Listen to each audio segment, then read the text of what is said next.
Hello, my name is Rebecca Miralrio. I am a Hunter Mellon Arts Fellow at the Frick Collection, and today we are going to be doing a close look at a painting by Edgar Degas titled The Rehearsal from 1878.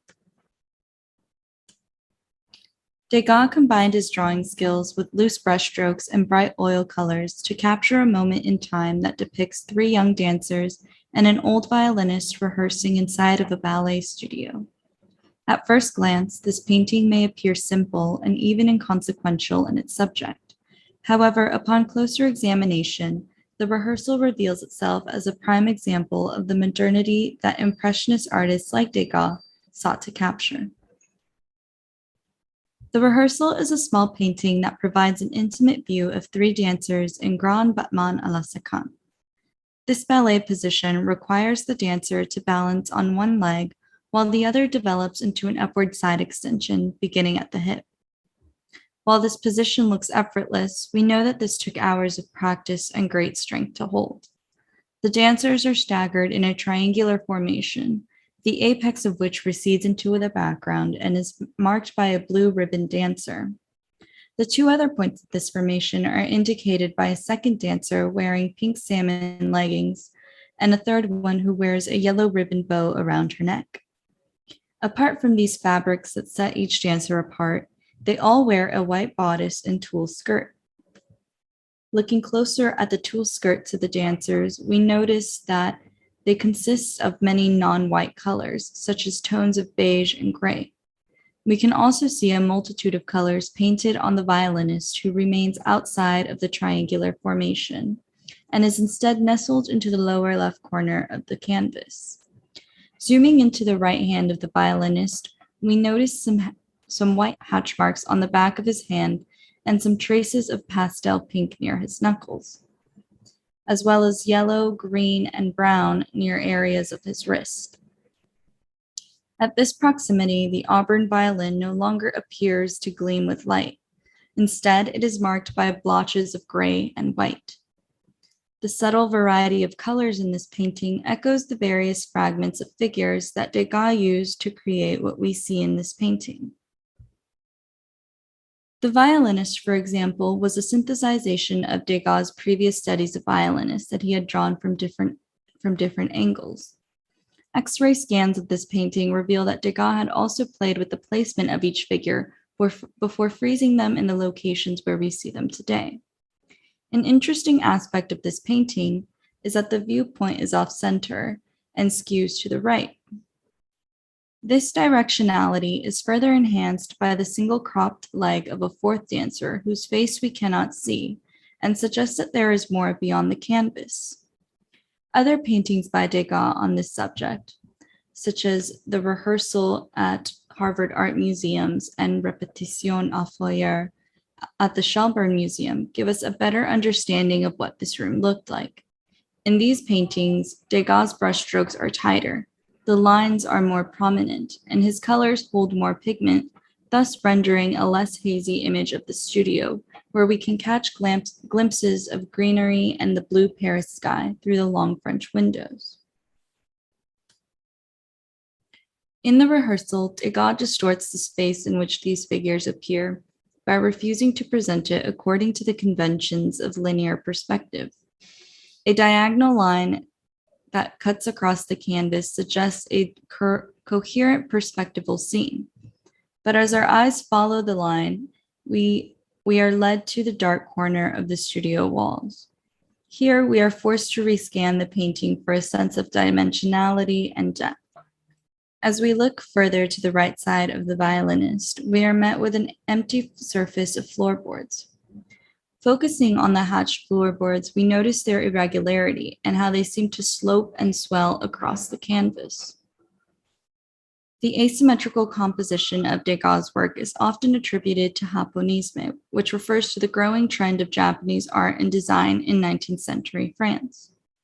Japanese prints were especially of interest to Degas, who adopted their horizontal formats and asymmetrical structure, as seen in his paintings titled The Dance Lesson and Dancers in the Rehearsal Room with a Double Bass.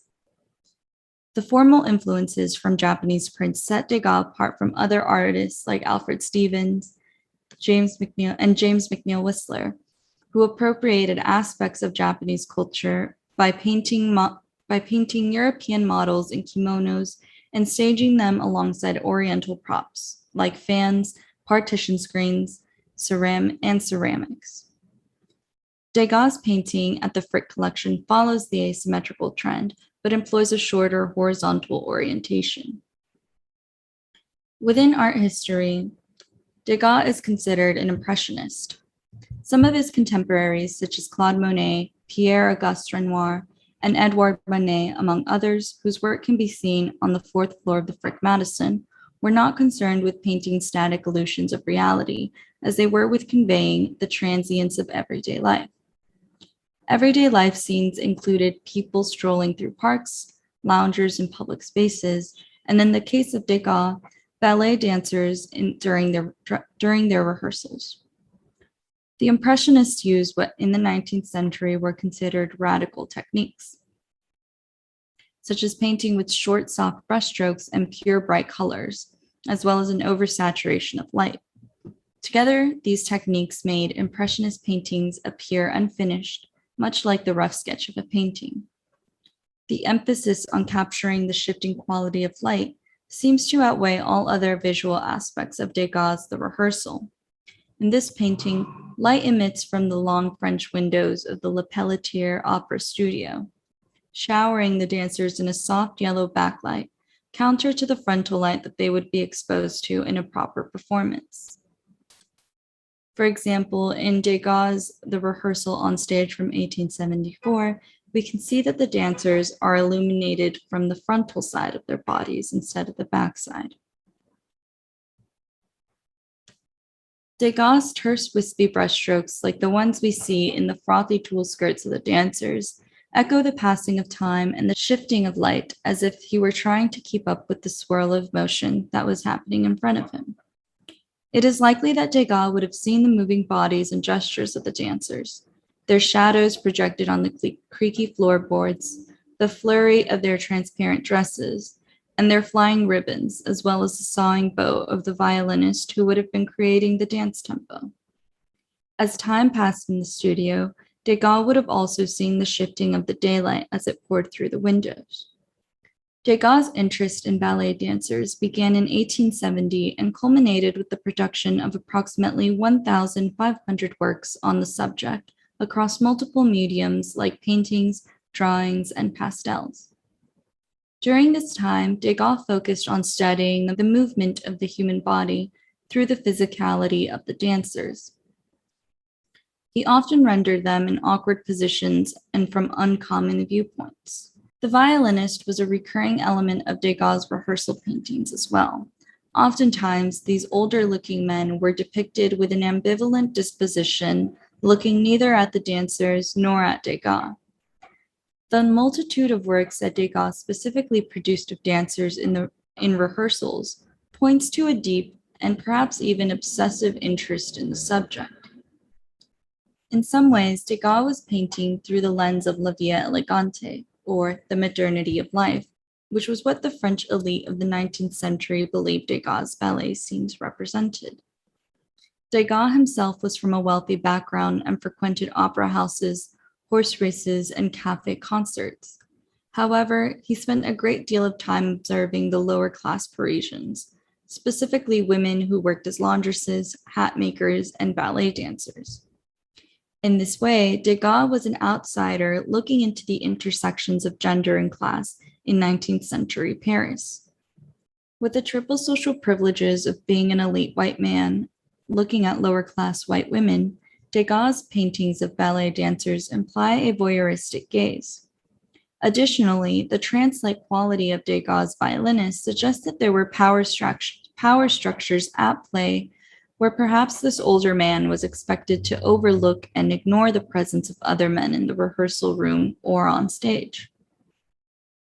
In the 1870s and 80s, Parisian ballet dancers were often thought of as poor young women who came from working class backgrounds and lacked pedigree. Yet they could also be seen as celebrities. They were, in the words of scholar Eunice Lipton, perceived as sexy, lively, a little dangerous, and above all, public.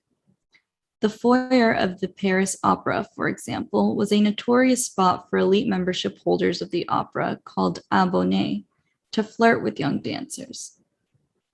These opposing views of ballet dancers are interesting to consider, especially when looking at Degas' The Rehearsal. Although we don't know whether Degas viewed these dancers as poor working girls or glamorous performers, we can detect the presence of the male gaze.